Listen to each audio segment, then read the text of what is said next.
గారు ఆయన సంతోషాన్ని అయితే ఆయన వ్యక్తపరిచారు. Yes. ఇక మీరే చెప్పాలి దీని గురించి టెక్నికల్గా. మ్యామ్ అదే యాక్చువల్లీ వీళ్ళకి సోర్స్ లేకుండా అనమాట, ఎలివేటర్ ఎక్కడ పెట్టాలి. వీళ్ళకి చాలా మందిని కన్సల్ట్ చేశారు. సో వీళ్ళకి ఏంటంటే చిప్పింగ్ చేయాలి, స్లాబ్ కటింగ్ చేయాలి. సో చాలా ఆప్షన్స్ వీళ్ళు తీసుకున్నారు. తర్వాత మళ్ళీ ఎక్కడో మన ఆన్లైన్లో రీసెర్చ్ చేసిన తర్వాత వీళ్ళకి క్యూబ్ ఎలివేటర్స్ గురించి తెలిసిన తర్వాత మనం కన్సల్ట్ అయ్యారు అనమాట. సో మన సైట్ ఇంజనీర్ సైట్ విజిట్ చేసేసి మనం ఒక ప్రాపర్ ప్లేస్ తీసుకొని మనం ఈ ప్లేస్ని మనము సెలెక్ట్ చేసుకొని మనం ఇక్కడ లిఫ్ట్ ఇన్స్టాల్ చేయొచ్చు అని చెప్పేసి మనం డెసిషన్ తీసుకున్నాం మేడం.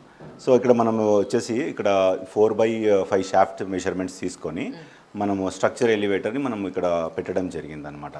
సో అక్కడ అంటే ఇక్కడ మనము ఇది ఏసీపీ క్లాడింగ్తో చేసింది టోటల్ స్ట్రక్చర్ ఎలివేటర్ మ్యామ్. ఇది మీరు బయట నుంచి కూడా మీరు ఒకసారి చూపెట్టండి.